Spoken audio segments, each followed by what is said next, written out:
Bab 1. Awal mula menuju jalan kultivator. Di dalam hutan belantara terdengar seorang pria parubaya yang sedang berbicara kepada putranya.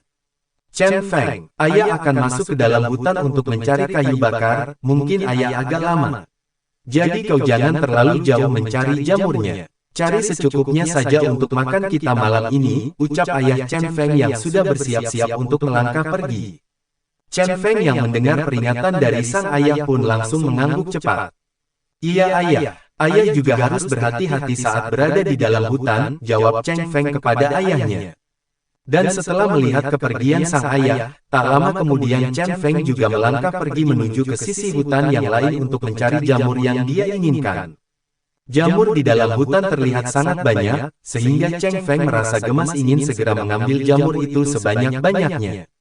Dan setelah dirasa jamur yang dia cari sudah cukup untuk santapan makan malam ini, Chen Feng pun memutuskan segera pergi menemui sang ayah yang juga masih berada di dalam hutan itu.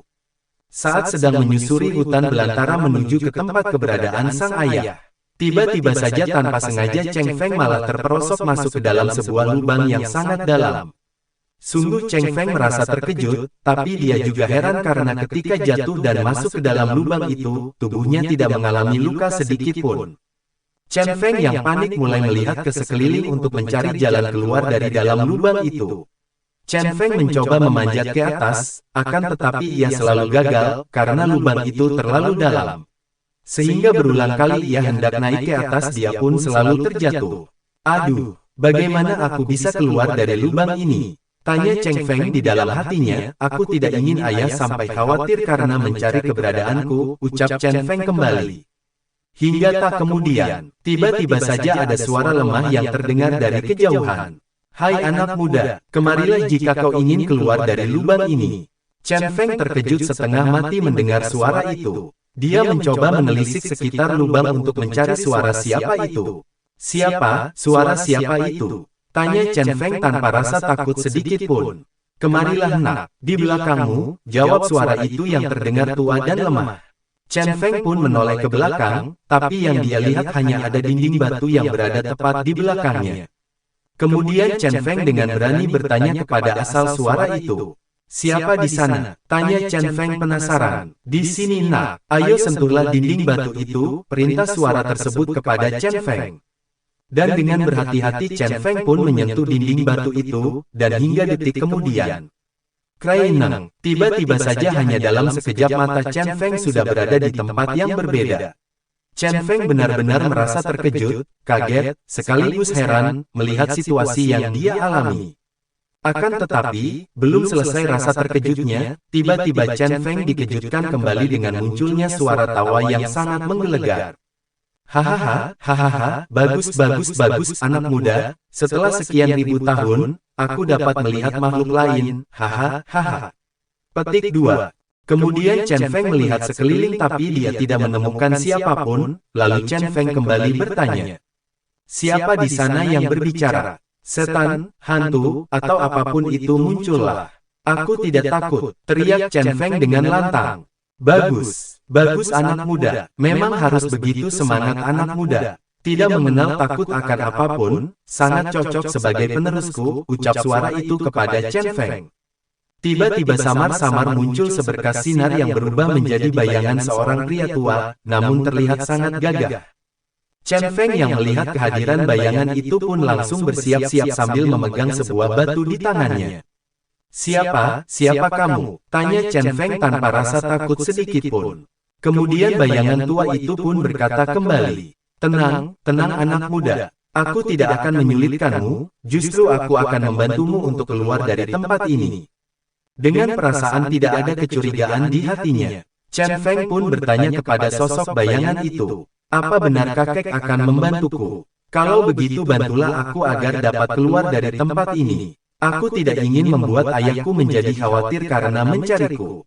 Tenang anak muda, ayahmu saat ini masih mencari kayu bakar di dalam hutan, orang tua ini pasti akan mengeluarkanmu dari tempat ini. Petik 2. Benarkah? Kalau begitu terima kasih kakek, ucap Chen Feng merasa lega. Oh iya, kalau orang tua ini boleh tahu, siapa nama anak muda ini? Namaku adalah Chen Feng Kek. Chen Feng, wah, nama yang bagus, jawab orang tua itu tersenyum sambil manggut-manggut. Kemudian orang tua itu mengitari Chen Feng hingga berkali-kali dan menatap lekat ke arah Chen Feng. Setelah selesai mengitari Chen Feng, orang tua itu pun berkata kembali, "Bagus, bagus, aura yang bagus, tulang yang bagus, dan sifat yang bagus. Sangat cocok sekali untuk menjadi pewarisku," ujar orang tua itu di dalam hatinya sambil menyunggingkan seringai tipis. Chen Feng yang melihat ke arah bayangan orang tua itu menjadi bertanya-tanya. "Kakek, sedari tadi kakek terus melihatku dari bawah sampai atas, sebenarnya ada apa kek? Lalu kapan kakek mau membantuku untuk keluar dari tempat ini?" tanya Chen Feng merasa tidak sabar. "Sabar anak muda, jangan terburu-buru seperti itu, sekarang minumlah air ini," ucap bayangan sosok itu memberikan Chen Feng secangkir air. "Tidak kek, aku tidak haus, hatiku tidak merasa tenang kalau aku belum keluar dari tempat ini." "Tenanglah anak muda, orang tua ini ingin memberi nasihat kepadamu, di masa depan nanti jika kau memiliki masalah sesulit apapun dan seberat apapun, walaupun kamu sendirian tidak ada yang menemani. Ingatlah pesan orang tua ini. Orang tua ini berpesan kepadamu, dan tanamkanlah ketenangan di dalam hatimu, apakah kamu mengerti Chen Feng?" tanya bayangan orang tua itu kepada Chen Feng. Chen Feng terdiam sambil merenungi ucapan dari orang tua itu, dan mencoba untuk tetap tenang. "Benar kek, benar apa yang kakek katakan. Kalau aku harus tetap tenang," jawab Chen Feng mulai mengerti perkataan dari bayangan tua itu. Setelah itu hening, mereka berdua terdiam untuk beberapa saat, hingga tak lama kemudian, Chen Feng mulai membuka obrolan bertanya kepada bayangan orang tua itu. "Kek, kalau boleh tahu, nama kakek siapa? Kakek itu manusia, hantu, dewa atau apa? Lalu kenapa kakek berada di sini? Sudah berapa lama kakek di sini?" tanya Chen Feng penasaran. Mendengar pertanyaan Chen Feng yang terlalu banyak, bayangan kakek tua itu pun langsung tertawa terbahak-bahak.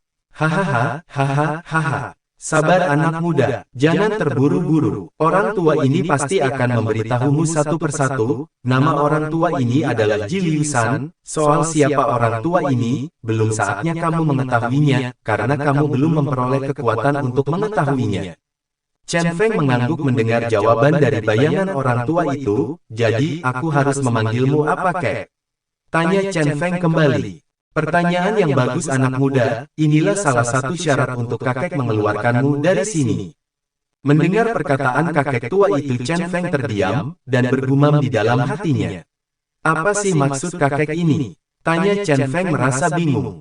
"Chen Feng, panggil bayangan orang tua itu." Membuat Chen Feng tersentak dari lamunannya, dan langsung menjawab panggilan itu. "Iya kakek, mulai dari sekarang kau akan menjadi muridku dan aku akan menjadi gurumu," ucap bayangan orang tua itu dengan tegas. Lalu dengan cepat Chen Feng pun menjawab, "Memangnya apa yang akan aku pelajari kek? Aku hanyalah seorang putra dari pencari kayu bakar yang miskin. Tidak ada di dalam benakku untuk ingin menjadi sesuatu yang lebih. Karena aku hanya ingin berbakti dan menjaga ayah dan ibu. Hanya itu saja yang ada di dalam benakku kek." Mendengar perkataan Chen Feng, kemudian bayangan orang tua itu pun berkata kembali. "Siapa bilang kau tidak pantas Chen Feng? Mulai hari ini juga aku pastikan akan membuatmu menjadi kuat dan juga menguasai semua ilmu yang aku miliki. Dan yang pertama yang akan kau pelajari adalah ilmu bela diri, seni alkemis, serta seni formasi. Aku akan menjadikanmu orang yang kuat serta berguna bagi keluargamu di masa depan. Kamu akan menjadi kultivator yang kuat yang bisa berumur panjang. Apakah kamu mau itu?" tanya sosok bayangan tua itu kepada Chen Feng. Dengan terbata-bata, Chen Feng pun bertanya kembali. "Seorang kultivator, apa mungkin kek? Apakah orang miskin sepertiku bisa menjadi kultivator yang kuat?" tanya Chen Feng merasa tidak yakin. Membuat bayangan orang tua itu langsung tertawa terbahak-bahak mendengar pertanyaan dari Chen Feng. Bab 2. Menjadi seorang murid. Setelah tertawa terbahak-bahak karena mendengar pertanyaan dari Chen Feng, lalu bayangan orang tua itu pun langsung menghentikan tawanya. "Miskin, seorang kultivator tidak membutuhkan itu. Karena yang dibutuhkan kultivator adalah kesungguhan serta bakat, dan itu semua ada di dalam diri kamu Chen Feng. Sekarang orang tua ini bertanya kepadamu, inginkah kau keluar dari tempat ini?" Petik 2. Tentu saja Kek, aku ingin keluar dari tempat ini, jawab Chen Feng menatap lekat. Kalau begitu, kau harus menyetujui salah satu syarat dariku ini tanpa rasa ragu sedikit pun. Mendengar perkataan sosok bayangan tua itu pun Chen Feng mengangguk patuh. Baiklah Kek, aku bersedia untuk menjadi muridmu. Hahaha, bagus, sangat bagus. Tunggu apa lagi, sekarang juga panggil aku guru, ucap sosok bayangan tua itu. Lalu dengan bersemangat Chen Feng langsung berlutut sambil berkata, murid memberi hormat kepada guru. Petik 2. Dan tak kalah bersemangat pula, bayangan tua itu langsung berteriak. Wahai langit penghuni surgawi, aku Jie Liu San akhirnya memiliki seorang pewaris untuk kekuatanku. Dan aku bersumpah akan menjadikan dirinya seorang pria yang kuat, hebat, serta mengerikan melebihi dari masa kejayaanku dulu. Muridku ini kelak akan menggemparkan langit dan bumi, tunggu dan lihatlah dia di masa depan, ucap sosok bayangan tua itu. Melihat gurunya tampak bersemangat, Chen Feng juga ikut berkata dengan lantang. Guru, aku, Chen Feng bersumpah akan menjadi murid yang taat, dan tidak akan mengecewakan guru di masa depan. Aku akan mewujudkan apa yang dicita-citakan oleh guru. Petik 2. Mendengar muridnya berkata seperti itu, Jie Liu San pun merasa tersentuh dan dia langsung mengelus kepala Chen Feng sambil berkata, bagus, bagus, itu baru muridku. Kemudian Jie Liu San menyodorkan segelas minuman yang sedari tadi Chen Feng tidak mau meminumnya. Muridku, guru memberikanmu minuman ini, dan kau harus meminumnya dengan segera, minumlah ini, ucapnya kepada Chen Feng. Setelah itu tanpa rasa ragu, Chen Feng pun langsung meminumnya. Glek, glek, habis sudah air di dalam gelas itu. Hingga beberapa saat kemudian, Chen Feng merasa ada yang aneh di dalam tubuhnya. Dia mulai berkeringat dan merasa kesakitan hingga berteriak keras. Guru, apa ini? Aku merasa tubuhku menjadi terbakar. Petik 2. Tenanglah muridku, jawab Jie Liu San sambil tersenyum. Sekarang, ayo bersilalah kamu. Tenangkan hati dan pikiranmu, rasakan dan biarkan cairan pembersih itu menyapu serta melancarkan meridian-meridian milikmu. Mendengar perintah dari gurunya, kemudian Chen Feng pun mengikuti apa yang gurunya perintahkan, dan benar saja setelah bersila tubuhnya menjadi nyaman seperti terlahir kembali. Dia juga merasakan aliran kekuatan yang mulai masuk ke dalam tubuhnya itu. Melihat hal itu Jie Liu San bahkan ikut terkejut ketika melihat kecepatan pemahaman yang dimiliki oleh Chen Feng. Setelah itu Chen Feng pun berlatih seperti apa yang diajarkan oleh gurunya itu. Anak yang hebat, sangat berbakat. Aku bahkan tidak pernah melihat anak yang berbakat seperti ini, hanya dengan penjelasan sederhana ia dapat memahami perkataanku secara benar, bahkan tanpa melakukan kesalahan sedikit pun. Sehingga kekuatan itu bisa masuk ke dalam tubuhnya, selama puluhan ribu tahun aku hidup, tidak pernah aku melihat anak yang seperti ini, bahkan orang-orang hebat di alam surga sana tidak dapat melakukannya. Sepertinya aku tidak salah melihat potensi anak ini, tampaknya masa depannya benar-benar tidak terbatas, gumam Jie Liu San ambil melihat Chen Feng yang masih terus bersila memejamkan kedua matanya. Tak lama berselang Chen Feng pun telah selesai dari latihannya. Guru, aku sudah selesai. Sekarang aku merasakan jika tubuhku seperti dialiri kekuatan yang melimpah. Bagus Chen Feng, kini kau sudah mengerti apa yang guru ajarkan kepadamu. Terima kasih guru, seru Chen Feng membungkuk hormat. Hei, tidak perlu berterima kasih. Pelajaran yang sedikit ini tidaklah ada artinya. Chen Feng, karena kau telah menjadi muridku, maka guru ini akan memberikan hadiah kepadamu. Apa? Hadiah guru? Apakah murid ini pantas menerimanya? Bahkan kita baru saja bertemu. Murid ini juga tidak ada melakukan apa-apa untuk guru, lalu bagaimana bisa murid ini menerima hadiah dari guru? Tanya Chen Feng merasa tak enak. Sudahlah sudah, jangan berdebat dengan gurumu ini, guru jelaskan kepadamu, tampilan gurumu ini hanyalah seberkas jiwa dari sisa-sisa kekuatanku, guru sudah menahannya beribu-ribu tahun yang lalu, jadi kemungkinan tidak banyak lagi sisa waktu dari kekuatan ini, dan guru akan mempersingkat semuanya. Tiba-tiba seberkas cahaya muncul di hadapan Chen Feng. Kemudian cahaya itu pun menjadi sebuah cincin ruang. Pedang dewa dengan aura kekuatan yang sangat mengerikan, kitab seni bela diri, kitab alkemis, dan kitab formasi. Chen Feng yang melihatnya pun merasa terkejut. Guru, apakah ini semua akan kau berikan untuk muridmu ini? Tanya Chen Feng tak yakin. Tentu saja, jawab sang guru. Lalu guru Jie Liusan pun memerintahkan Chen Feng untuk mempelajari beberapa halaman kitab yang dia berikan, agar dapat menambah pengetahuan dan kekuatan Chen Feng. Tanpa Chen Feng sadari jika dirinya sudah berada beberapa hari di dalam tempat dimensi itu, dan dia diajarkan banyak jurus serta ilmu kekuatan jiwa sebelum memasuki ranah yang akan dia capai. Setelah itu guru Jie memerintah Chen Feng agar memasukkan semua hadiah yang dia berikan ke dalam cincin ruang itu menggunakan kekuatan jiwanya, tapi Chen Feng hanya diam tidak mengerti. Membuat guru Jie kembali berkata, Chen Feng, kenapa kau hanya diam saja? Guru, maafkan muridmu yang tidak berguna ini. Tapi murid tidak mengetahui bagaimana cara memasukkan barang-barang ini menggunakan kekuatan jiwa, bahkan murid ini tidak mengetahui apa itu kekuatan jiwa. Petik 2. Hahaha, kamu tidak salah muridku. Gurumu ini yang sudah salah karena tidak mengajarimu apa itu kekuatan jiwa. Sebenarnya semua orang itu memiliki kekuatan jiwa, tapi masalahnya hanya kuat atau rendahnya saja, ucap sosok bayangan itu.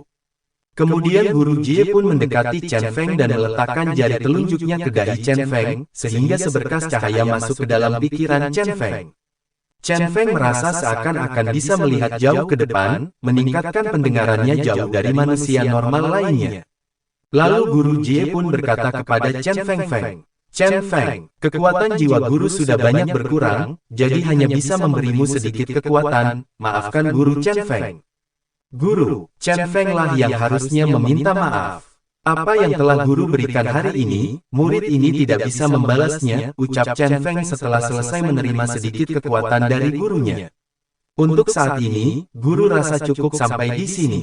Kamu harus berlatih sungguh-sungguh di masa depan, jika kamu ingin berterima kasih kepada guru. Petik 2. Baik guru, murid ini akan berjuang untuk tidak mengecewakan guru, kata Chen Feng menunduk hormat. Sudahlah. Kamu harus menyelaraskan cincinmu dengan kekuatan jiwamu, agar kamu bisa memasukkan semua barang-barang ini ke dalam cincin ruangmu. Baik guru, jawab Chen Feng semangat. Setelah itu Chen Feng pun berkonsentrasi untuk memasukkan kekuatan jiwanya ke cincin ruangnya hingga tak lama kemudian. Kraineng, semua barang-barang itu dapat Chen Feng masukkan ke dalam cincin ruang tersebut. Chen Feng, bersiaplah segera, guru akan mentransfermu keluar dari ruangan dimensi ini. Tapi bagaimana dengan guru? Tanya Chen Feng tak tega meninggalkan gurunya sendiri. Tenanglah muridku, guru tidak apa-apa, lagian guru masih ada sedikit kekuatan dan tenaga untuk sedikit lagi memberikanmu pemahaman seni bela diri, alkemis dan juga formasi, karena kamu telah menepati salah satu syarat, maka guru akan menepati janji guru untuk membantumu keluar dari sini. Chen Feng ingat pesan guru, jangan pernah panik dalam mengatasi semua masalah. Baik guru, murid ini akan selalu mengingat pesan dari guru, jawab Chen Feng hormat. Tapi guru, bagaimana caraku agar aku bisa menemuimu lagi guru? Tanya Chen Feng kembali. Dengan kekuatan jiwamu, rasakanlah keberadaanku. Baik guru, jawab Chen Feng senang. Kemudian guru Jie Liusan menjulurkan tangannya hingga terbentuklah sebuah lingkaran portal. Chen Feng, masuklah ke dalam portal itu, perintah guru Jie. Baik guru, murid pamit kepada guru. Petik 2. Ya, jawab guru Jie tersenyum. Hingga detik kemudian, tiba-tiba Chen Feng sudah berada di tepi hutan tempat pertama kalinya dia berpisah dengan sang ayah. Bab 3. Kematian kedua orang tua Chen Feng. Setelah berhasil keluar dari lubang yang sangat dalam itu, dan telah berada di tepi hutan, Chen Feng pun langsung menggunakan kekuatan jiwanya yang sudah dia kuasai sedikit untuk menemukan lokasi keberadaan sang ayah. Dan ternyata ayahnya sudah pergi meninggalkan hutan karena hari sudah mulai gelap, hingga akhirnya Chen Feng juga memutuskan hendak pulang ke desa tempatnya dia tinggal bersama keluarganya. Ketika ia hendak berjalan, tiba-tiba suara gurunya kembali terdengar lagi. Chen Feng, terimalah mutiara ini, ujar suara itu. Lalu terlihat seberkas cahaya yang menghampiri Chen Feng dan langsung memasuki dadanya. Setelah itu Chen Feng pun bertanya kepada gurunya. Apa ini guru? Tanya Chen Feng penasaran. Itu adalah mutiara penyerap ki, itu sangat berguna bagimu suatu saat nanti, jawab gurunya. Terima kasih guru, balas Chen Feng. Setelah itu Chen Feng pun berjalan kembali menuju ke desanya. Tempat tinggal Chen Feng ini terletak di pinggir kota Lange, daerah miskin yang tidak diperhitungkan oleh penguasa kota Lange. Kota Lange sendiri adalah bagian dari wilayah kerajaan Xuanyan, di mana kota Lange adalah salah satu dari 4 kota besar yang ada di kerajaan Xuanyan, dan kota itu terdiri dari kota Jianan, kota Xilian dan kota Jiufei adalah 3 di antaranya. Singkat cerita, kini Chen Feng sudah hampir sampai di desanya, akan tetapi betapa terkejutnya Chen Feng ketika melihat kepulan asap yang begitu tebal yang berasal dari arah desanya. Seketika itu juga, Chen Feng dengan panik berlari menuju ke desanya, dan sesampainya Chen Feng di desanya itu, Chen Feng melihat semua rumah sudah terbakar habis, bahkan Feng sampai tidak mengetahui di mana rumah kedua orang tuanya. Dia mencari ke sana kemari sambil berteriak seperti orang gila. Untuk mencari kedua orang tuanya, Chen Feng membongkar puing-puing rumah itu demi mendapatkan keberadaan ayah dan ibunya. Hingga sampai beberapa saat kemudian, terdengar suara wanita yang memanggil namanya. Feng itukah kamu? Chen Feng menoleh, melihat ke asal suara ibunya, sambil menangis Chen Feng memeluk ibunya dan berkata, "Di mana ayah?" "Apa yang terjadi ibu?" Ibunya menunjuk ke arah puing-puing rumah. Melihat itu Chen Feng pun membawa ibunya menuju ke tempat yang lebih aman. "Bu, tunggu aku akan membawa ayah kemari." Setelah itu Chen Feng mulai melangkahkan kakinya ke arah yang ditunjuk oleh ibunya. Chen Feng membongkar puing-puing rumah itu. Hingga tak lama, ayah, sadarlah. Bertahanlah ayah, aku akan membawamu ke tempat ibu, teriak Chen Feng merasa panik. Lalu Chen Feng menggendong ayahnya dan berjalan ke arah ibunya berada. "Ayah, ibu, apa yang terjadi?" tanya Chen Feng panik. Sambil menangis, ibunya pun berkata, "Feng ibu sudah tidak tahan. Ibu bertahanlah," seru Chen Feng menatap sedih. "Feng ayah senang karena kamu sehat-sehat saja. Kamu harus segera pergi dari tempat ini, jangan sampai mereka melihatmu berada di sini nak. Ayah sangat sayang kepadamu." Setelah berkata itu, ayahnya pun menyemburkan darah dari dalam mulutnya dan menutup kedua matanya. Kemudian ibunya berkata sambil menatap wajah Chen Feng sedih, "Feng kamu harus hidup dengan baik, bantu orang yang lemah, jangan menjadi orang yang jahat," ucap ibunya mengingatkan. "Ibu, Chen Feng berjanji akan mendengar semua nasihat ibu," jawab Chen Feng meneteskan air mata. Lalu ibunya pun terlihat menutup kedua matanya, menyusul kepergian ayahnya. "Ayah, ibu, jangan pergi meninggalkanku ibu, ayah," teriak Chen Feng menangis, sambil memeluk jasad ayah dan ibunya. Hingga tak terasa hari pun mulai pagi, Chen Feng masih menangis dan memeluk jasad ayah dan ibunya. Kemudian terlihat beberapa orang berjalan dengan membawa pedang sambil tertawa dan berkata, "Cepat, cari lagi siapa saja yang masih hidup, dan bunuh mereka semua sampai habis tak tersisa," ucap salah satu dari mereka. Dan tak lama kemudian seseorang melihat ke arah Chen Feng yang masih memeluk jasad kedua orang tuanya, lalu orang itu pun menjerit, "Bos, lihatlah ada yang masih hidup di sana," tunjuk pria itu ke arah Chen Feng. "Di mana? Siapa?" "Di sana, anak kecil bos." "Bunuh." "Baik bos." Dengan cepat orang itu berlari menuju Chen Feng dan langsung menebaskan pedangnya ke arah Chen Feng. Tanpa bergerak, Chen Feng masih memeluk jasad kedua orang tuanya, namun tiba-tiba saja orang yang mau menebasnya itu terhempas jauh dan mati menabrak puing-puing rumah. Teman-teman dari orang yang telah mati itu pun terkejut dan berteriak histeris. Adik ketiga, petik 2, salah seorang yang dipanggil adik kedua mendekati adik ketiganya yang telah mati. "Kurang aja, kau bocah kecil, kau telah membunuh saudaraku. Sekarang aku yang akan membunuhmu," teriak orang itu merasa sangat marah. Lalu Chen Feng bangkit dan berkata, "Kalian marah saat saudara kalian aku bunuh, lalu aku tidak boleh marah ketika kalian membunuh kedua orang tuaku dan orang-orang yang ada di desaku. Kalian harus mati hari ini," ucap Chen Feng memancarkan aura mengerikan. "Hei anak kecil, kau ingin membunuh kami? Hahaha." Orang-orang itu pun langsung tertawa, dan salah satu di antara mereka adalah ketua dari pria jahat itu. "Di dunia ini, yang lemah akan dimakan oleh yang kuat, tahukah kau hukum itu?" "Oh, jadi dunia ini hanya untuk orang yang kuat, jika begitu aku akan menjadi kuat agar dapat menghabisi orang-orang sombong seperti kalian." Chen Feng pun mengambil kuda-kuda, memusatkan kekuatannya di seluruh tubuh. Dia mencoba mengingat di dalam pikirannya, apa yang telah ia pelajari dari gurunya. Hahaha, tawa para penjahat itu menggema. Hanya pemurnian tubuh tingkat akhir, ingin melawan 3 orang tingkat surgawi, cari mati. Cepat bunuh anak itu, agar kita bisa pulang dan menerima imbalan dari Tuan Muda Yan Hao. Perlu diketahui Tuan Muda Yan Hao adalah keturunan dari keluarga penguasa kota Langa. Tuan Muda Yan Hao ini adalah putra dari patriark keluarga Yan Ge.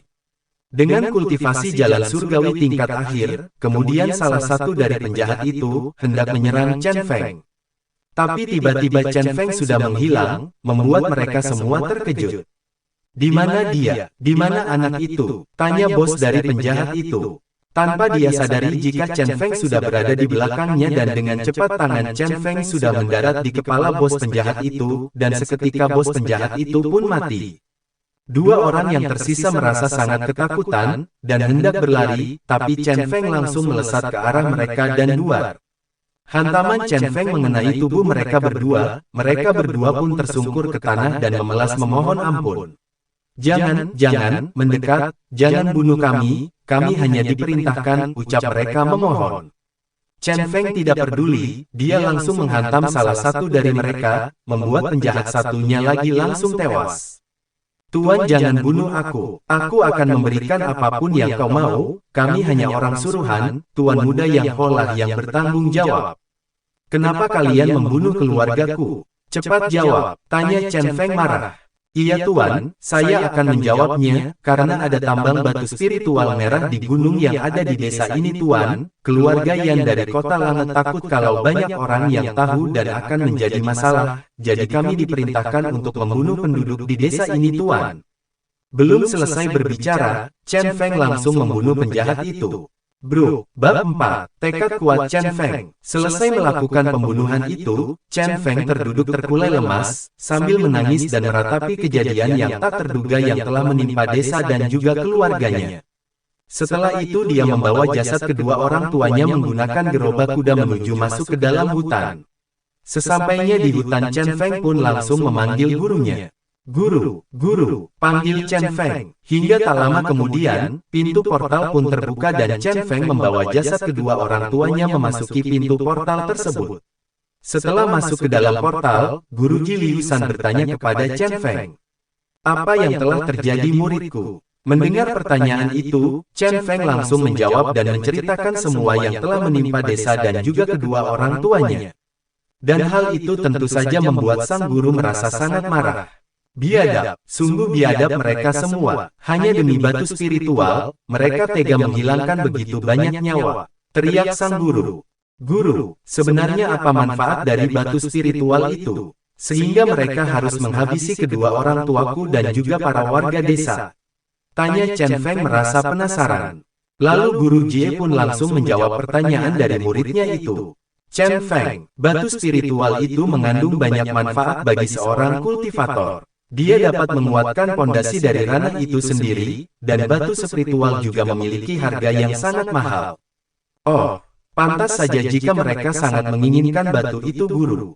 Chen Feng, sekarang apa rencanamu? Tanya Guru Jie menatap muridnya. Guru, aku ingin menjadi lebih kuat dan aku ingin siapa saja yang terlibat atas pembunuhan kedua orang tuaku dan juga warga desa harus bertanggung jawab atas apa yang mereka lakukan. Hutang darah ini harus dibayar dengan darah juga guru.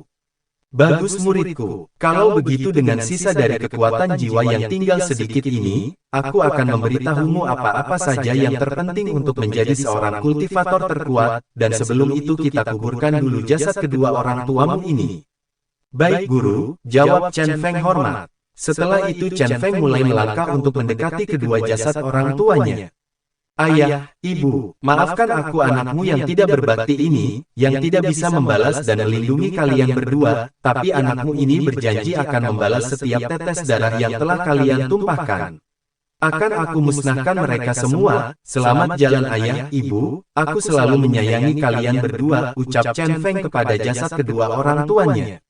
Dan setelahnya Chen Feng langsung mengubur jasad kedua orang tuanya tersebut menggunakan kekuatan yang baru dia miliki.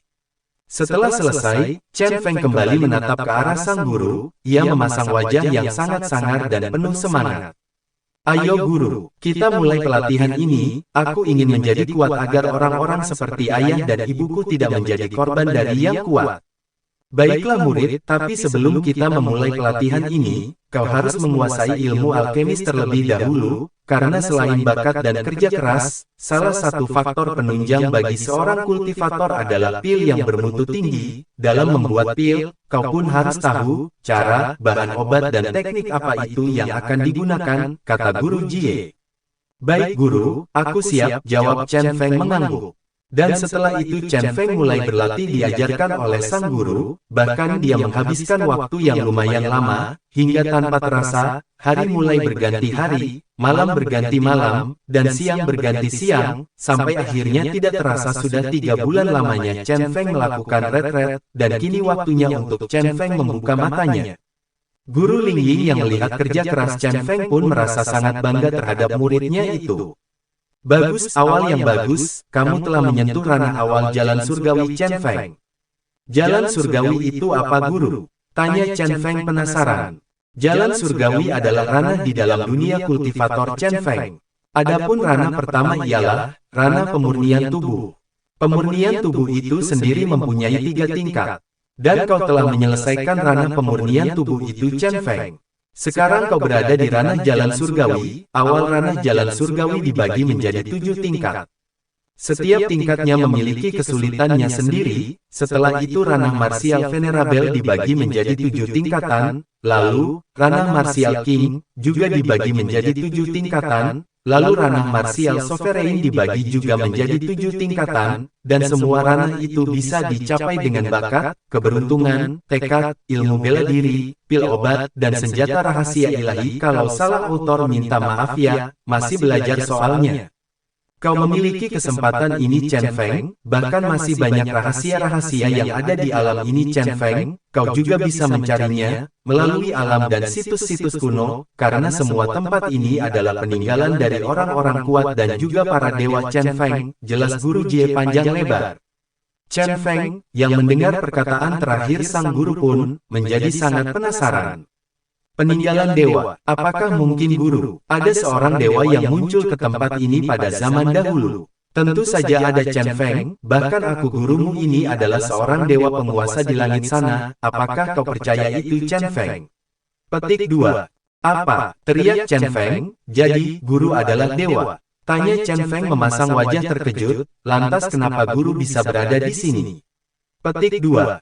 Chen Feng, kalau guru ceritakan, akan memakan waktu yang sangat panjang, sedangkan kekuatan guru sudah tidak ada lagi untuk menjelaskannya, jawab sang guru. Hingga tak lama kemudian, Guru Jie pun maju ke hadapan Chen Feng dan menaruh telunjuknya ke dahi Chen Feng untuk mentransfer ingatan masa lalu tentang Guru Jie serta keluarganya di atas sana. Setelah selesai, Guru Jie kembali berkata, Chen Feng, kau berlatihlah dengan keras, apa yang guru punya, telah guru berikan kepadamu, guru berharap di masa depan kamu akan menjadi kuat dan naik serta menantang alam atas. Baik guru, budi baikmu ini akan aku balas dengan janji, aku akan pergi dan membalas pengkhianatan teman-teman di alam atas sana. Bagus anak muda, kau mempunyai semangat yang bagus, dan satu lagi Chen Feng, aku ingin kau memiliki token ini. Untuk apa token ini guru? Tanya Chen Feng heran. Token ini berguna ketika kau ke alam atas, dan bertemu dengan anakku Jie Xuan, berikan itu padanya, karena token ini adalah tanda ketua keluarga, melihat token ini sama saja seperti melihatku, jelas Guru Jie dengan tatapan penuh harap. Baik guru, aku terima amanahmu ini dan aku berjanji entah sama pi kapanpun itu, aku pasti akan tiba ke alam atas, jawab Chen Feng percaya diri.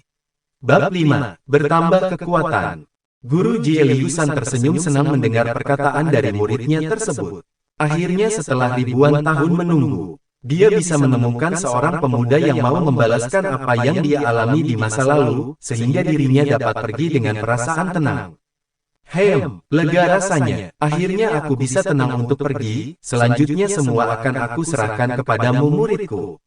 Kau harus giat dalam berlatih, ingat selalu pesan gurumu ini, walaupun kau berada di dunia ini hanya sendiri tidak ada yang menemani, ketika ada masalah seberat apapun itu kau harus tetap tenang Chen Feng, ucap gurunya yang semakin menghilang sedikit demi sedikit. Sambil menangis Chen Feng pun melihat bayangan gurunya yang lama-lama telah memudar dan menghilang sempurna. Guru, guru, teriak Chen Feng histeris. Dasar anak bodoh. Perpisahan adalah salah satu hukum alam, jadi kau jangan menangis. Selamat tinggal muridku, ucap sang guru untuk yang terakhir kalinya. Mendengar perkataan gurunya, Chen Feng meluapkan kesedihan yang dia rasakan. Hingga beberapa saat kemudian Chen Feng mulai berlatih lagi agar bisa cepat menjadi kuat, seperti yang gurunya inginkan, agar dia dapat membalaskan dendam kedua orang tuanya dan menepati janji kepada gurunya. Hari demi hari telah Chen Feng lewati dalam latihannya. Dia berkultivasi, meracik obat, membuat formasi, semua dia lakukan dengan sungguh-sungguh. Saat berlatih seni bela diri yang pertama dari kitab yang diberikan oleh gurunya, Chen Feng pun mempelajari seni bela diri tubuh abadi. Dengan adanya mutiara Qi yang dia miliki, tak butuh waktu lama untuk Chen Feng dapat menguasai seni bela diri tubuh abadi level 1. Kekuatan ini berguna untuk melawan 1 hingga 2 tingkat di atas ranahnya saat ini. Dan setelah dia rasa cukup, Chen Feng pun mulai melakukan latihan yang lainnya. Ia mencoba memurnikan pil pelebur nadi, di mana pil ini sangat cocok untuk membangun pondasi yang kokoh untuk seni bela diri yang dia pelajari. Semua keterampilan ini dia dapatkan dari warisan yang diberikan oleh gurunya itu, tetapi warisan yang ia dapat hanya bisa dibuka secara bertahap, tergantung pada tingginya ranah yang dia tembus. Di dalam seni bela diri, Chen Feng sudah mempelajari teknik tubuh abadi tingkat 1 yang berlangsung hampir 3 bulan lamanya. Dan kini ia ingin mempelajari tinju langit menelan surga tingkat awal. Chen Feng pun mulai bermeditasi, menerawang seni tinju langit menelan surga yang ditanam di dalam pikirannya. Hingga waktu silih berganti, sedangkan Chen Feng masih larut di dalam mediasi yang dia lakukan. Belum ada tanda-tanda keberhasilan dalam latihannya saat ini, sehingga dia pun harus terus-menerus melakukan latihan tanpa pantang menyerah. Dan pada akhirnya, setelah sekian lama berusaha, latihan yang Chen Feng lakukan telah membuahkan hasil. Dia berhasil menguasai tinju langit menelan surga, dan tentu saja hal itu membuat senyum terukir indah di bibir Chen Feng. Hahaha, akhirnya aku berhasil juga, tawa Chen Feng merasa senang. Hingga tak lama kemudian, Chen Feng pun mulai roboh dari berdirinya, karena dia merasa sangat lemas dan kehabisan tenaga. Chen Feng memutuskan untuk tertidur sesaat, guna mengistirahatkan tubuhnya agar dapat kembali pulih kembali. Asteris. Sedangkan di wilayah lain, tepatnya di sebuah desa yang menjadi tempat tinggal Chen Feng, terlihat segerombolan besar orang-orang sedang melintasi jalan. Salah satu dari orang itu pun mulai bertanya kepada para prajurit miliknya. Hei, apakah masih jauh kita menuju ke tempat batu spiritual itu? Tanya orang yang berada di atas kereta kuda. Kemudian seseorang menjawab pertanyaan dari orang tersebut. Tidak Tuan Muda Yan, letak batu itu ada di balik bukit yang ada di sana Tuan, jawab sang pengawal keluarga Yan sambil menunjuk ke arah bukit. Oh, jika begitu, percepat laju kereta kuda ini, karena hari sudah mulai gelap, perintah Tuan Muda Yan di dalam kereta. Asteris. Beralih kepada Chen Feng kembali. Saat ini keadaan pria itu sudah sedikit membaik, Chen Feng mulai terbangun dari tidurnya, walau masih merasa lemas, latihan ini benar-benar telah menguras tenaganya dan juga kekuatan jiwanya. Setelah itu Chen Feng pun beranjak dari duduknya, melangkah ke arah kolam yang ada di sampingnya berdiri. Kolam itu adalah kolam buatan dari gurunya, untuk mempertahankan sisa dari kekuatan sang guru, agar dapat bertahan hingga ribuan tahun lamanya. Chen Feng yang merasa gerah mulai melepaskan semua pakaiannya, dan masuk ke dalam kolam itu, tapi setelah masuk ke dalam kolam, tiba-tiba Chen Feng merasakan sedikit aneh, aliran darahnya menjadi melaju kencang tak terkendali, lalu Chen Feng pun bermeditasi berusaha menyerap kekuatan yang berada di dalam kolam tersebut. Kekuatan ini begitu murni, sebenarnya air apa ini? Kenapa guru tidak pernah menceritakannya kepadaku? Gumam Chen Feng bertanya-tanya.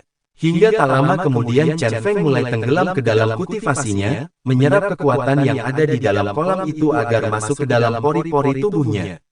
Hingga hampir 1 hari Chen Feng berada di dalam kolam tersebut dan tiba-tiba saja. Chen Feng merasa kaget karena ia telah menerobos ke tingkat 2 ranah surgawi. Masih belum selesai, aku merasa kekuatanku ini masih akan melonjak, karena kekuatan yang terdapat di dalam kolam ini masih banyak dan seakan terus mengalir ke dalam tubuhku ini, gumam Chen Feng tersenyum. Lalu ranah milik Chen Feng pun berubah menjadi tingkat 3, 4,5, ranah surgawi. Membuat Chen Feng merasa sangat senang sekaligus terkejut. Bab 6. Mendapat batu spiritual. Chen Feng masih betah berada di dalam kolam untuk menyerap tenaga yang ada di kolam tersebut. Sambil terus bermeditasi, Chen Feng pun berkata di dalam hatinya, "Hebat, hebat kolam ini, benar-benar sangat bermanfaat." Hingga beberapa jam kemudian Chen Feng mulai tersadar dari kultivasinya, dan ia pun kaget saat melihat air yang ada di dalam kolam sudah hampir habis.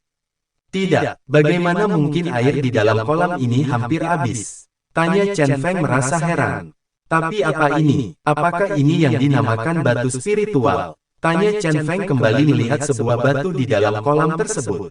Dengan cepat Chen Feng langsung memeriksa kekuatan batu itu dan benar saja jika batu itu adalah batu spiritual. Chen Feng bermeditasi menyerap kekuatan batu spiritual untuk mengokohkan pondasi bela dirinya. Ketika dia baru saja menerobos ke ranah surgawi tingkat 5, Chen Feng pun tenggelam ke dalam kultivasinya. Asteris. Sementara itu rombongan Tuan Yan, kini telah sampai di tempat batu spiritual itu berada. "Tuan muda, kita sudah sampai," ucap sang pengawal. "Oh, sudah sampai ya," seru Tuan muda yang merasa lelah. "Benar Tuan muda, dan batu spiritual itu berada di dalam sana Tuan. Kalau begitu, kelilingi tempat ini, jangan sampai ada orang dari manapun yang melangkah ke tempat ini," perintah Tuan muda Yan kepada seluruh pengawal keluarganya. Kemudian beberapa kelompok pun mulai melesat mengitari tempat itu.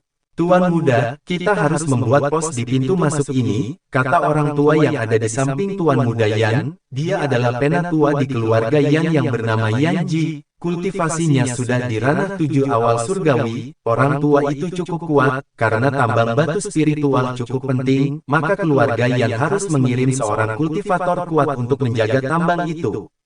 "Baik Paman," jawab Tuan muda Yan Hao. Setelah itu dengan cepat Tuan muda Yan menyuruh para pengawalnya untuk segera bergerak.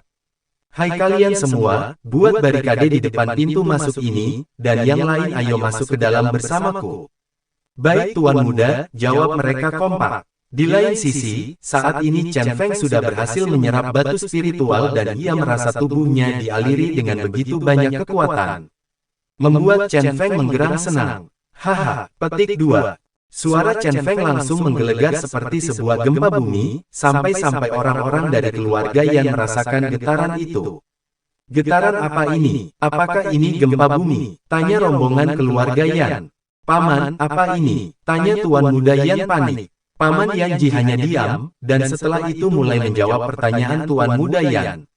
"Kelihatannya ini bukanlah gempa bumi, ini seperti orang yang melepaskan kekuatannya, bahkan getaran ini melebihi kekuatanku," pikir dari penatua keluarga Yan. "Bahkan getaran ini mungkin setara dengan kekuatan ayahmu Tuan muda." "Apa, setingkat kekuatan ayah? Bagaimana mungkin Paman? Ayah adalah pejuang di ranah surgawi tahap akhir, bahkan di kerajaan Xuan Yan, ayah adalah orang yang paling kuat, di dalam keluarga besar ayah juga tidak bisa disepelekan," ucap Yan Hao yang merasa tidak percaya. "Tapi jika dilihat dari getaran energi yang dilepaskan, ini memang ranah surgawi terakhir Tuan muda. Bagaimana mungkin Paman, di tempat terpencil ini ada orang yang kuat?" tanya Yan Hao yang masih tidak percaya.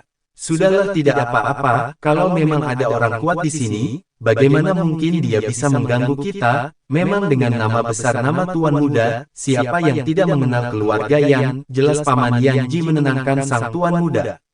Asteris. Sedangkan Chen Feng, saat ini dirinya sudah selesai menetralkan luapan kekuatannya, dan Chen Feng pun mulai berkata, "Aura yang sangat ganas, ini sebuah lonjakan dari kekuatan yang kumiliki, benar-benar sangat mengerikan," ucap Chen Feng senang tapi masih belum percaya akan pencapaiannya ke tingkat tanah surgawi akhir. Dari orang yang tidak bisa apa-apa, menjadi orang yang sekuat ini, dengan mengepalkan kedua tangannya Chen Feng pun berseru di depan makan ayah dan ibunya. "Ayah, ibu, putramu kini telah memiliki kemampuan untuk membalas orang-orang yang telah membunuh kalian. Hutang darah ini akan segera dituntaskan," gumam Chen Feng memancarkan kilat penuh dendam. Sedangkan di dalam gua batu spiritual, keluarga Yan bersama para prajuritnya sedang menggali untuk mencari batu spiritual. Begitu banyak batu spiritual yang ada di dalam gua itu, bahkan ukurannya sangatlah besar. Paman, kali ini kita panen besar paman, kata Tuan Muda Yan Hao senang. Benar Tuan Muda, jawab dari penatua keluarga Yan itu. Pengawal, panggil Tuan Muda Yan. Ya Tuan Muda, kamu segera kembali ke kota dan beritahu ayahku bahwa kita sudah menemukan tambang batu spiritualnya, bahkan jumlahnya sangat banyak, sampai tidak terhitung, cepat pergilah, perintah Tuan Muda Yan. Baik Tuan Muda, jawab pengawal tersebut. Pengawal itu pun segera pergi melesat ke arah kota Lange. Sedangkan Chen Feng, setelah dia memberikan penghormatan kepada kedua orang tuanya, yang telah meninggal dunia, ia pun beranjak keluar dari ruangan itu, pintu portal terbuka, dan kini Chen Feng sudah berada di hutan. Hah, sudah hampir 1 tahun aku berada di dalam ruangan itu untuk berlatih, akhirnya aku ada di luar lagi, udara pagi ini benar-benar sangat aku rindukan, kata Chen Feng senang. Kemudian Chen Feng melompat ke atas pohon dengan begitu cepat. Wah, aku bisa melakukan hal seperti ini, benar-benar sangat hebat, tidak perlu lagi berjalan di tanah, tinggal melompat saja dari satu pohon ke pohon yang lainnya, sangat bagus karena bisa menghemat tenaga dan juga waktuku. Chen Feng terus melompat ke pohon yang satu ke pohon yang lainnya, hingga setelah itu Chen Feng memutuskan untuk turun dan berjalan kembali di atas tanah. Dan saat dia sedang melintas, tiba-tiba saja Chen Feng melihat ada beberapa orang yang membawa senjata dan menghadang dirinya. Hai kau, pergi, jangan lewat kemari, kata orang-orang bersenjata tersebut. Maaf, memangnya kenapa ya? Tanya Chen Feng tanpa rasa takut, karena dia merasa jika jalan yang dia lewati saat ini adalah jalan yang sering dia lalui bersama ayahnya ketika sedang mencari kayu bakar. Jangan banyak tanya, daerah ini adalah kepunyaan keluarga Yan, apakah kau tahu anak kecil, tegas orang tersebut. Apa, keluarga Yan, siapa itu? Aku tidak mengenalnya, jawab Chen Feng. Apa, kau tidak tahu keluarga Yan? Anak udik dari mana kau sehingga keluarga besar seperti keluarga Yan pun kau tidak tahu? Akan aku beritahu kepadamu, keluarga Yan adalah keluarga penguasa di kota Lange. Ah, tidak usah terlalu banyak omong dengan anak ini, kalau dia tidak mau pergi juga bunuh sekarang, seperti perintah yang disampaikan Tuan Muda Yan, ucap salah satu rekannya menimpali. Sedangkan Chen Feng, pria itu malah melamun, mengingat kembali nama keluarga Yan dari kota Lange. Apakah itu adalah keluarga dalam dari pemusnahan desa dan juga kedua orang tuaku, gumam Chen Feng di dalam hatinya dengan perasaan yang marah membara. Bab 7. Pembalasan dendam dimulai. Hei bocah, kenapa kau malah melamun? Pergi kau sekarang juga, kalau tidak. Kalau tidak apa? Tanya Chen Feng memotong pembicaraan pria itu. Hei, apakah Tuan Muda yang kalian maksud adalah pria bernama Yan Hao? Tanya Chen Feng memasang wajah memerah. Hei bocah sialan, penampilan miskinmu ini tidak cocok memanggil nama Tuan Muda kami, kau hanya semut yang tidak berharga sama sekali, hina mereka kepada Chen Feng. Sudah jangan banyak omong, hajar bocah ini sekarang juga, ajak temannya yang satu lagi. Hiat Cia, mati kau bocah, teriak orang itu melesat menyerang Chen Feng. Tapi dengan santai Chen Feng menangkap tangan orang itu dan krek-krek, terdengar suara retakan tulang, Chen Feng meremas tangan orang itu tanpa ampun. Ah, sakit, sakit, orang itu menjerit kesakitan. Kurang ajar kau bocah, kata salah seorang dari 3 orang tersebut, dan langsung melesat hendak menolong temannya yang sedang diremas tangannya oleh Chen Feng. Tapi kemudian, Chen Feng melempar orang yang ia remas itu ke arah orang yang akan menolongnya dan grebak, terdengar suara orang meringis kesakitan dan langsung mati di tempat. Setelah melihat kematian kedua orang temannya, kedua orang yang lain menjadi terkejut, mereka tidak menyangka teman-temannya telah dikalahkan begitu mudah oleh Chen Feng. Kalian semua harus bertanggung jawab, teriak Chen Feng. Bertanggung jawab apa? Tanya mereka bingung, kalianlah yang menghancurkan dan membunuh semua warga desaku, termasuk membunuh kedua orang tuaku, teriak Chen Feng marah. Oh, orang lemah di desa itu yang kau maksud. Mereka itu miskin dan lemah, bahkan mereka memohon ampun pada kami agar kami tidak membunuh mereka semua, jawab salah satu pria tanpa rasa bersalah sedikit pun. Chen Feng sangat geram dan juga emosi, langsung meledakkan kekuatan yang sangat mengerikan keluar dari tubuhnya. Apa yang kau katakan kurang ajar. Chen Feng melesat sangat cepat mengepalkan tinjunya dan menghantam orang itu, hingga dua, kepala orang itu hancur meledak. Teman dari orang tersebut pun terkejut karena tidak dapat menyadari serangan Chen Feng yang begitu cepat. Siapa kau sebenarnya? Jangan mendekat, tanya orang itu ketakutan. Pasti kau hanya praktisi tingkat dasar, tapi kenapa kau sangat menakutkan, ucap pria itu. Mereka tidak ada yang tahu jika Chen Feng menyembunyikan ranahnya. Orang itu berlari kencang, tapi dengan cepat Chen Feng sudah tiba di hadapannya dan langsung mencekik lehernya. Orang itu merasa kesakitan dan memohon kepada Chen Feng. Tolong, jangan bunuh aku hanya orang suruhan. Keluarga Yanlah yang memberikan perintah untuk memusnahkan desa itu, ucapnya terbata-bata. Kalian adalah manusia berhati iblis, berapa banyak kalian di sini? Dan di mana temanmu yang lain berada? Tanya Chen Feng. Mereka ada di balik bukit itu, tunjuk pria itu. Apa yang mereka lakukan di sana? Petik 2. Mereka dan Tuan Muda Yan sedang menambang batu spiritual, jawab orang itu. Oh, ternyata Tuan Muda dari keluarga Yan itu ada di sini. Bagus, sangat bagus, ucap Chen Feng tersenyum menyeringai. Tuan, tolong jangan bunuh aku. Belum selesai pria itu bicara, Chen Feng sudah menghancurkan tenggorokannya dan berkata, orang-orang di desa juga sudah memohon agar tidak kalian bunuh, tapi tetap kalian bunuh. Chen Feng mengibaskan darah yang ada di tangannya. Ternyata mereka ada di sini, gumam Chen Feng memancarkan aura mematikan. Kemudian Chen Feng menyebarkan kekuatan jiwanya untuk mendeteksi orang-orang yang ada di sekitar bukit itu, dan beberapa kelompok besar ada di dalam bukit itu. Ternyata orang-orang serakah itu sudah mulai menambang, dan mengambil hasilnya, berani sekali mereka, ujar Chen Feng. Sedangkan di dalam tambang, yang ada di gua, Penatua dan Tuan Muda Yan, merasakan fluktuasi tenaga yang dahsyat sedang melonjak. Ada apa ini paman? Tanya Tuan Muda Yan. Jangan khawatir Tuan Muda, setelah pengawal itu sampai ke kota Lana, dan menghadap Tuan Besar, pasti Tuan Besar akan mengirimkan praktisi hebat kemari. Kalau dihitung-hitung, tidak lama lagi mereka akan sampai kemari Tuan Muda.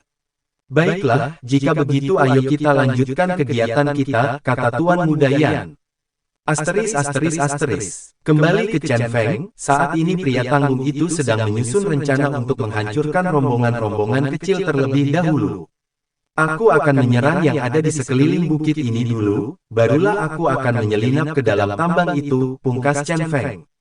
Sambil melihat pintu tambang dari kejauhan, Chen Feng pun mulai melakukan rencananya. Di saat malam hari, satu persatu kelompok telah ia lumpuhkan, dan Chen Feng tidak meninggalkan jejak sedikit pun, hanya dalam waktu 2 malam ia pun selesai menghabisi beberapa kelompok dari keluarga Yan tersebut. Setelah misi pertamanya selesai, Chen Feng mulai memulihkan kondisinya karena ia merasa jika yang ada di dalam tambang batu spiritual itu, pastilah ada praktisi kuat yang susah untuk dihadapi. Chen Feng mulai meminum pil penyegar tubuh untuk menstabilkan keadaannya dan mulai berkultivasi untuk menyerap khasiat pil penyegar tubuh itu. Sedangkan di kota Lana, pengawal yang diperintahkan oleh Tuan Muda Yan itu pun sudah sampai di rumah keluarga Yan. Hei, kau kan pengawal yang berangkat bersama Tuan Muda Yan, kenapa kau berada di sini? Aku membawa kabar dari Tuan Muda untuk Tuan Besar, jawabnya. Kabar apa? Tanya pengawal keluarga Yan. Kabar ini hanya boleh disampaikan kepada Patriark, jawab pengawal itu.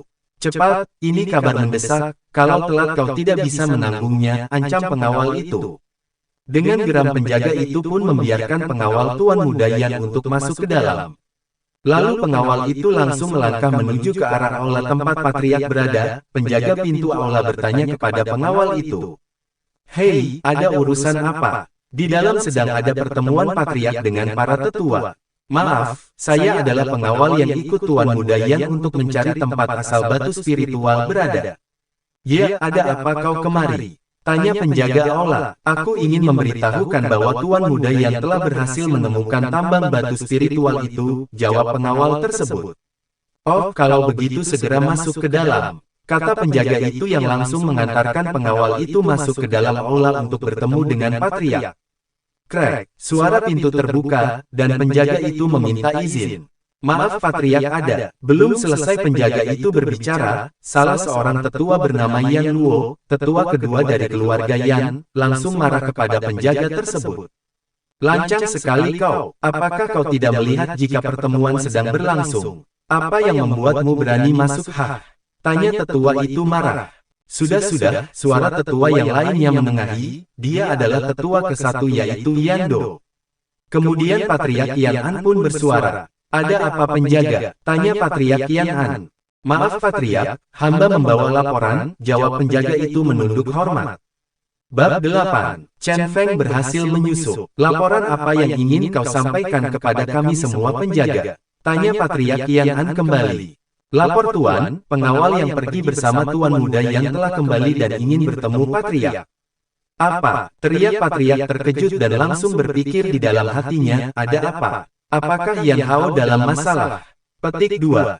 Lalu tetua Kei Yan Dao pun memberi perintah agar penjaga membawa pengawal itu masuk, penjaga itu pun langsung pergi memanggil pengawal tersebut, lalu pengawal itu langsung masuk dan menghadap Patriak.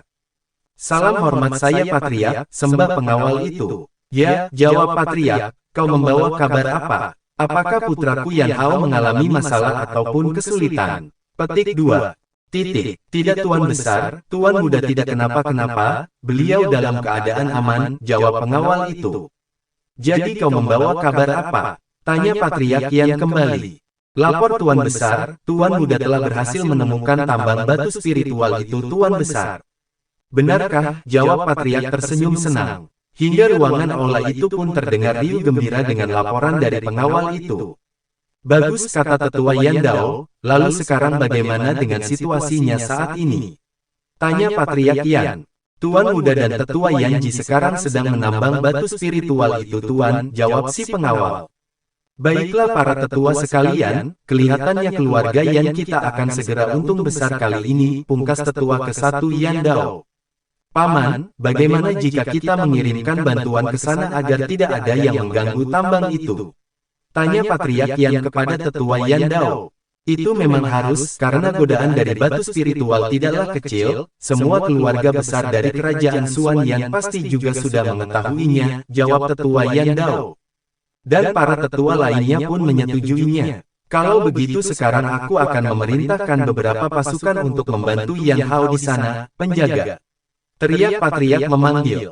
Saya Tuan, jawab hormat dari penjaga. Panggilkan Yan Lin, Yan Ma dan Yan Si, mereka bertiga adalah master di ranah surgawi tingkat 5,6, dan 7, kali ini Patriak keluarga Yan tidak akan bermain-main terhadap keamanan tambang batu spiritual itu, karena dengan tambang batu itu bisa membuat keluarga Yan menjadi kaya raya, jadi agar bisa menguasainya mereka harus tetap menjaganya menggunakan keamanan yang ketat. Tak lama kemudian, Yan Lin, Yan Ma dan Yan Si sudah hadir dan langsung menghadap hormat. Kami memberi hormat kepada Patriak. Ya, aku terima hormat kalian, sekarang bangunlah, jawab Patriak Yan. Ada apa Patriak memanggil kami bertiga? Tanya Yan Lin. Yan Lin, kalian harus berangkat ke desa Lo untuk membantu menjaga tambang batu spiritual yang telah berhasil ditemukan oleh Yan Hao, perintah Patriak. Baik Tuan Besar, kami akan berangkat sekarang juga, jawab Yan Lin. Yan Lin bawa 30 orang pengawal bersamamu, dan bergegaslah berangkat sekarang juga, jangan menunda-nunda lagi. Baik, laksanakan Tuan Besar, jawab mereka hormat. Dan setelah itu mereka bertiga langsung berangkat bersama ke-30 pengawal yang ikut mereka. Setelah kepergian mereka, para tetua dan yang lainnya langsung memberikan selamat. Tuan Besar, selamat atas pencapaian ini, keluarga kita akan semakin jaya, ucap para tetua. Asteris. Di wilayah lain, saat ini Chen Feng baru saja selesai berkultivasi, Chen Feng pun membuka matanya, dan merasakan jika kekuatannya sudah pulih hingga 80%, setelah itu ia langsung bangkit dari kultivasinya dan berencana untuk pergi menuju ke pintu depan tambang itu. Tapi di sana terlalu banyak penjaganya, ia pun berpikir, bagaimana caranya agar bisa menerobos masuk, kalau ia menyerang penjaga itu akan terlalu berisik, orang-orang yang berada di dalam tambang pun akan keluar, dan itu bisa merepotkan dirinya, pikir Chen Feng.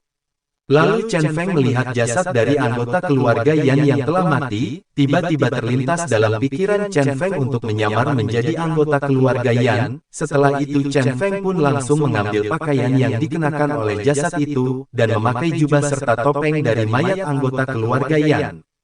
Setelah selesai memakai pakaian itu, Chen Feng pun segera meleset menuju pintu tambang itu. Sesampainya di sana ia pun dihadang oleh para penjaga pintu tambang itu. "Berhenti," ucap penjaga itu. Lalu salah satu penjaga bertanya kepada Chen Feng, "Buat apa kamu kemari? Kamu kan diperintahkan untuk menjaga di sekeliling bukit." Petik 2. "Aku kemari untuk memberikan laporan kepada Tuan Muda," jawab Chen Feng. "Laporan apa?" tanya penjaga itu. "Aku hanya akan berbicara kepada Tuan Muda," jawab Chen Feng. Hei sudah, biarkan saja dia masuk," kata pemimpin penjaga itu. "Kalau laporan itu penting, apa kalian berani menanggung kemarahan Tuan Muda Yan?" tanya pemimpin penjaga. "Tidak pemimpin, kami tidak berani," jawab para penjaga. "Lalu kenapa kalian masih menahannya?" tanya kembali pemimpin penjaga itu.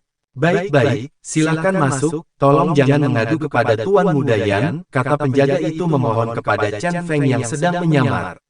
Di dalam hatinya, Chen Feng sempat berpikir, kenapa para penjaga itu sangat takut kepada Tuan Muda Yan Hoa, apakah kekuatannya sangat-sangat mengerikan, pikir Chen Feng.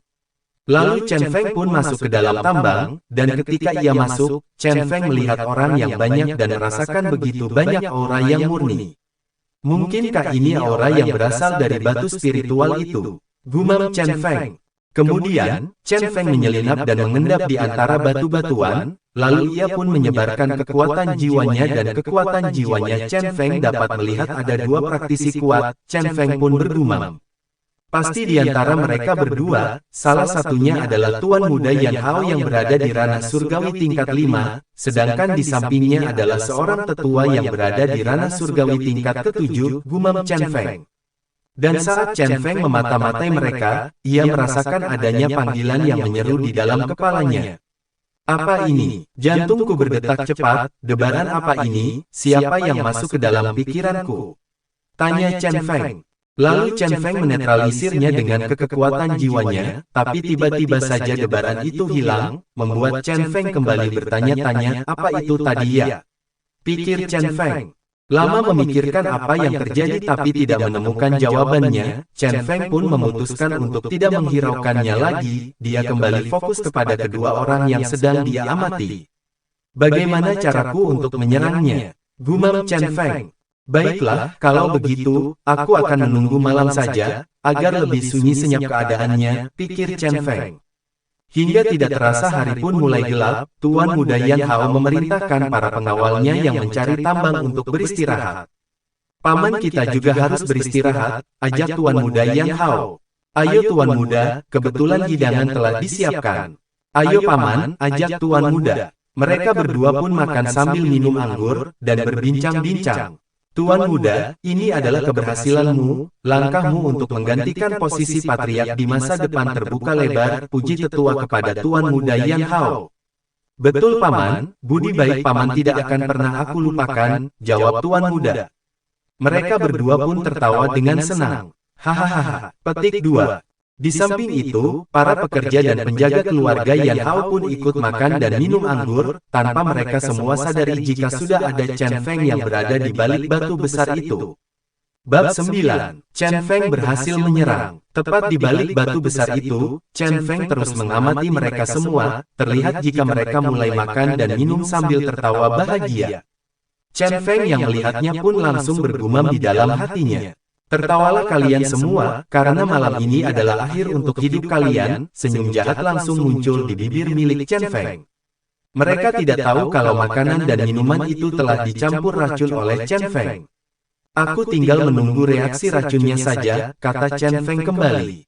Hingga tak lama kemudian, satu persatu dari anggota keluarga Yan serta para pengawal yang ada di tempat itu tampak terjatuh karena kesakitan, dan mulutnya juga mengeluarkan cairan yang aneh. "Aduh, sakit," teriak mereka menggema di dalam gua tersebut. "Ada apa ini?" tanya beberapa orang yang ada di tempat itu. Mereka saling menatap satu sama lain, begitu juga dengan Tuan Muda Yan Hao dan Tetua Yan Ji yang juga saling memandang. Setelah itu tetua langsung memeriksa anggota keluarga Yan yang sudah mati. Tuan muda, ini adalah racun. Apa? Siapa yang berani meracuni kita? Tanya Tuan muda Yan Hao terkejut sambil menggebrak meja. Sepertinya orang yang melakukannya sudah bosan hidup Tuan muda, jawab tetua. Tak lama kemudian, mereka yang masih tersisa dikejutkan dengan suara tawa yang menggelegar di dalam gua itu.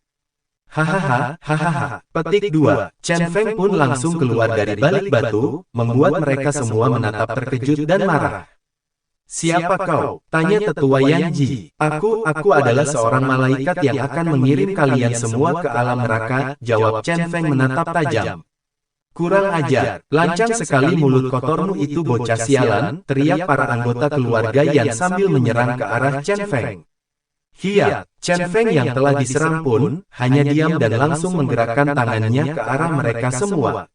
Wusyah, semua orang yang menyerang Chen Feng terhempas menghantam dinding batu dan mati, membuat Tuan muda Yan dan juga tetua merasa sangat terkejut.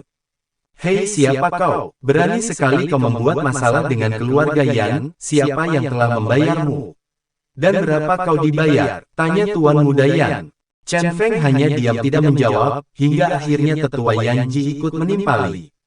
Hei anak muda, keluarga kami adalah orang kuat di kerajaan Xuan Yan, kau tidak akan sanggup untuk melawannya, lebih baik kau berikan penawar racunnya sekarang juga, dan mengaku salah kepada kami, lalu mengabdikan diri kepada keluarga Yan, maka kejadian hari ini akan kami anggap tidak ada. Bagaimana Tuan muda Yan, benar bukan apa yang paman katakan? Tanya tetua Yan Ji menatap ke arah Tuan muda Yan. Tentu saja benar tetua, bahkan aku akan menambahkan penawaran kepadamu anak muda, yaitu kamu juga akan aku angkat sebagai kaki tanganku kelak setelah aku menjadi patria keluarga Yan, kau tidak akan menyesal, hidupmu akan bergelimang harta, bagaimana apakah kau setuju? Tanya Tuan muda Yan Hao menatap Chen Feng.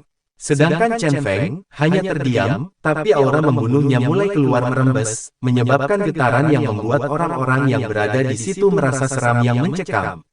Apa yang kau lakukan bocah? Apa kau ingin melawan dan menjadi musuh keluarga Yan? Tanya tetua Yan Ji.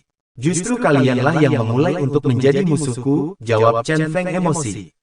Apa maksudmu? Kami saja tidak pernah mengenalmu, bagaimana bisa kami menjadi musuhmu? Petik 2. Hahaha, Chen Feng mulai tersenyum sadis, sambil berkata, tidakkah kalian ingat desa Ko yang ada di bawah bukit ini? Tanya Chen Feng. Oh, desa kecil itu, jawab tetua Yan Ji. Iya benar, tegas Chen Feng, kalianlah yang telah membinasakan seluruh penduduk desa itu termasuk kedua orang tuaku, apa salah mereka sehingga kalian menghabisi mereka? Tanya Chen Feng berteriak. Mereka semua langsung terdiam melihat Chen Feng yang semakin lama semakin mengeluarkan aura membunuhnya. Dan tetua Yan Ji pun mulai berbisik kepada Tuan muda Yan. Tuan muda, situasi semakin berbahaya, dengan kondisi kita yang keracunan seperti saat ini, tidak akan mungkin kita bisa menang melawan dirinya, bisik tetua Yan Ji, kau benar paman, lalu apa yang harus kita lakukan sekarang? Tanya Tuan muda Yan panik. Kita harus melarikan diri Tuan muda. Benar paman, dengan kondisi kita saat ini, kita akan mati kalau melawan dia, jawab Tuan muda Yan ketakutan. Setelah itu paman tetua Yan mulai menyusun rencana agar bisa melarikan diri, dan dia mulai mengutus para anggota keluarga Yan yang tersisa untuk menyerang Chen Feng. Hei kalian semua, anggota keluarga Yan, serang bocah sialan itu sekarang juga, habisi dia, perintah tetua Yan Ji. Lalu seluruh anggota keluarga Yan pun langsung menyerang Chen Feng, dan ketika mereka semua sedang menyerang, Tuan muda Yan dan tetua Yan Ji malah bergerak mengendap melarikan diri. Chen Feng yang melihat hal itu langsung bergumam di dalam hatinya, hina betul kedua manusia itu. Chen Feng lalu meremas tinjunya dan melayangkan tinju langit menelan surganya ke arah seluruh anggota keluarga Yan yang sedang menyerang ke arah dirinya, hingga mereka semua langsung musnah. Kemudian Chen Feng melihat ke arah Tuan muda Yan dan juga tetua Yan Ji sambil berkata, mau lari kemana kalian berdua? Tempat ini sudah kupasang formasi yang tidak akan bisa kalian tembus. Mereka berdua tidak peduli dengan perkataan yang Chen Feng lontarkan, dan mereka tetap melaju ke arah pintu tambang itu. Sesampainya di depan pintu mereka berdua langsung terbentur dengan sesuatu yang tidak kelihatan. Paman, bagaimana ini? Apa dia seorang master formasi? Tanya Tuan Muda Yan Hao panik. Tenang Tuan Muda, biar Paman coba hancurkan, jawab tetua. Setelah itu tetua mulai berusaha menghancurkan formasi itu, sedangkan Tuan Muda Yan Hao melihat ke arah belakang, dan betapa terkejutnya dia ketika melihat anggota keluarga yang sudah tidak ada lagi yang hidup. Paman, bagaimana ini? Mereka semua telah mati, ucap Tuan Muda Yan dengan ketakutan. Sementara itu tetua Yan Ji terus berusaha untuk menghancurkan formasi itu. Dari kejauhan Chen Feng melewatkan dan merilis tinju langit menelan surganya, dan langsung ia arahkan kepada kedua orang itu hingga tak lama kemudian. Terdengar suara serangan yang diberikan oleh Chen Feng, tapi dengan cepat Tuan Muda Yan dapat menyadari hal itu dan melompat menghindar. Sementara tetua Yan Ji yang sibuk memecahkan formasi tidak dapat menghindar, dan tinju itu menghantam tubuh belakang tetua Yan Ji hingga tetua Yan Ji langsung menyemburkan banyak darah yang keluar dari mulutnya. Ia tidak langsung mati karena ranah tetua Yan Ji lumayan tinggi. Bab 10. Berhasil menghabisi musuh. Paman tetua Yan Ji yang mendapatkan serangan dari Chen Feng pun langsung membalikkan tubuhnya untuk menatap ke arah bocah itu. Dia meludahkan darah yang keluar dari dalam mulutnya itu, sambil tersenyum menyeringai. Bagus bocah, bagus. Kau bisa melukai orang tua kuat seperti aku, ucap tetua Yan Ji. Chen Feng tidak memperdulikan ucapan orang tua itu dan dia langsung melesat ke arah Tuan Muda Yan Hao dan mencengkram lehernya. Tuan Muda Yan Hao tidak menyadari hal itu. Karena gerakan yang Chen Feng lakukan sangatlah cepat, hingga detik kemudian barulah dia menyadari jika dirinya sudah tertangkap, lalu ia meronta dengan kuat memohon kepada Chen Feng agar dilepaskan. Ia dengan susah payah berusaha supaya mulutnya dapat mengeluarkan kata-kata. Tolong, jangan bunuh aku. Apapun yang kau minta, akan aku kabulkan, ucap Tuan Muda Yan Hao memohon dengan sangat lirih. Kalau begitu aku minta nyawamu, jawab Chen Feng mengeluarkan aura membunuh miliknya. Hingga detik kemudian, krik, terdengar suara dari tenggorokan yang hancur akibat dicekik oleh Chen Feng. Mati kau, teriak Chen Feng emosi. Paman tetua yang menyaksikan hal itu pun, berusaha untuk menolong Tuan Muda Yan Hao. Kurang ajar, cari mati kau rupanya. Cepat lepaskan Tuan Muda, teriak Paman tetua Yan Ji dengan sangat marah. Tanpa banyak omong, Chen Feng langsung melesat ke arah tetua Yan Ji. Tetua Yan Ji yang sudah terluka pun berusaha untuk mengeluarkan sisa-sisa kekuatan miliknya. Tapi apa daya, dia sudah terkena racun ditambah terkena pukulan pula, membuat dia tidak berdaya. Dan kini Chen Feng sudah tiba di depannya sambil berkata, "Giliranmu manusia serakah. Hei anak muda, hidupmu akan dikelilingi dengan kematian, karena keluarga Yanku tidak akan pernah mengampunimu."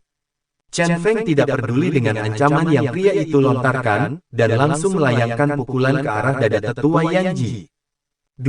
Tetua Yan Ji kembali menyemburkan darah dari dalam mulutnya dan mati seketika. Setelah semua musuhnya mati di tangannya, Chen Feng pun kembali bergumam. Ayah, ibu, sebagian kecil orang yang bertanggung jawab atas kematian kalian telah aku habisi. Tinggal beberapa lagi, aku pasti akan menghancurkan mereka semua ayah, ibu.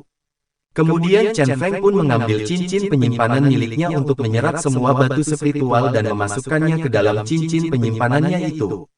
Aku harus segera pergi meninggalkan tempat ini. Ia pun mengambil bendera formasi yang telah ia sebar, dan ketika hendak melangkah pergi, ia kembali merasakan fluktuasi energi yang masuk ke dalam pikirannya, kemudian ia menyebarkan kekuatan jiwanya dan ia menemukan asal dari kekuatan itu. Tetapi yang dapat ia lihat hanya dinding batu, lalu Chen Feng pun menyentuh dinding batu itu dan kriting. Chen Feng tiba-tiba saja telah berada di ruangan lain, ia pun teringat saat pertama kali bertemu dengan gurunya. Ruangan ini sama dengan ruangan yang guru miliki, gumam Chen Feng. Kemudian ia kembali menyebarkan kekuatan jiwanya dan ia menemukan sebuah kotak. Chen Feng pun membuka kotak itu, dan saat Chen Feng membukanya, ada sebuah sinar yang keluar dari kotak itu. Lalu sinar itu masuk dan menyatu dengan pikiran Chen Feng sampai heran. Apa ini? Petik 2. Ia pun bersila dan berkultivasi untuk mencari tahu apa itu sebenarnya. Setelah beberapa saat Chen Feng mulai menyadari benda apa itu. Ternyata ini adalah kekuatan mental yang sangat kuat, dan ternyata aku bisa mendapatkan keuntungan seperti ini. Bagus, sangat bagus, ucap Chen Feng tersenyum senang. Karena sudah berada di sini, lebih baik aku sekalian memulihkan kekuatanku kembali, ujar Chen Feng sambil menutup kedua matanya. Asteris asteris asteris asteris. Di lain tempat, terlihat anggota keluarga Yan yang dipimpin oleh Yang Lin, Yang Ma, dan Yan Si, hampir tiba di daerah tambang. Hei kau, di mana tambang itu? Tanya Yan Lin kepada sang pengawal. Di depan tuan, di balik bukit itu, jawab pengawal sambil menunjukkan jarinya ke arah bukit. Tak lama kemudian, mereka pun telah sampai di depan gua, dan Yan Lin kembali bertanya lagi. Di mana tempatnya? Petik 2. Di sini tuan. Tapi, kenapa jadi begini? Ucap pengawal sambil bergetar. Karena nyatanya tempat yang mereka tuju sudah tampak hancur. Kakak, tampaknya ada yang tidak beres, ucap Yan Si kepada Yan Lin dan Yan Ma. Aku juga merasa begitu adik, jawab Yan Ma. Kemudian Yan Lin kembali bertanya kepada pengawal itu. Hei kau, apa betul ini tempatnya? Petik 2. Benar tuan, jawab pengawal yakin. Lalu Yan Lin memerintahkan para bawahannya untuk membersihkan tempat itu, dan ternyata itu adalah pintu masuk yang sudah hancur karena kekuatan Chen Feng. Ayo kita masuk, ajak Yan Ma. Lalu mereka semua pun masuk ke dalam tambang. Alangkah terkejutnya semua orang ketika masuk ke dalam tambang dan melihat begitu banyak mayat berserakan. Tak lama kemudian, seorang bawahan memanggil Yan Lin. Tuan, kemari. Petik 2. Yan Lin, Yan Ma, dan Yan Si langsung melesat ke arah bawahannya itu, seakan tak percaya dengan apa yang mereka lihat saat ini. Apa ini? Tidak mungkin, siapa yang berani melakukan ini kepada keluarga kita? Kurang ajar, teriak Yan Lin sangat marah. Bagaimana ini kakak? Saudara Yan Hao dan paman Yan Ji telah mati, dan batu-batu spiritual itu pun sudah habis diambil. Apa yang harus kita lakukan sekarang? Tanya Yan Ma panik kepada Yan Lin. Yan Lin hanya bisa diam menahan amarahnya, raut wajahnya sangat mengandung aura membunuh. Kakak, kelihatannya ini semua baru saja terjadi, mungkin baru tadi malam, karena darah-darah ini masih kelihatan segar, kata Yan Si. Pengawal, panggil Yan Lin kesal. Siap tuan, jawab para bawahannya. Kamu bentuk beberapa tim untuk mencari ke segala penjuru, mungkin orang-orang ini belum pergi jauh, dan kirim juga kabar ini ke kota, sampaikan kepada tuan besar apa yang terjadi di sini, ucap Yan Lin memerintah. Dan para bawahannya itu pun menuruti perintah yang diberikan oleh Yan Lin, mereka langsung bergerak untuk melesat pergi ke berbagai penjuru. Kakak, lantas kita bagaimana? Apa tidak sebaiknya kita ikut pergi mencari penjahat itu, karena mungkin ini adalah konspirasi dari musuh-musuh keluarga kita, ucap Yan Ma. Benar adik, aku pun berpikir seperti itu, tidak mungkin saudara Yan Hao dan paman Yan Ji bisa dikalahkan kalau bukan campur tangan dari orang-orang hebat dari 3 keluarga besar lainnya, tidak mungkin di tempat terpencil ini ada pejuang yang hebat, jawab Yan Li. Tapi, kalau kita ikut pergi, bagaimana dengan jasad saudara Yan Hao dan paman Yan Ji? Tidak mungkin kita tinggal di sini, ujar Yan Si kepada kedua saudaranya. Kurang ajar, keadaan ini benar-benar sangat mengesalkan, teriak Yan Ma penuh emosi. Bersambung.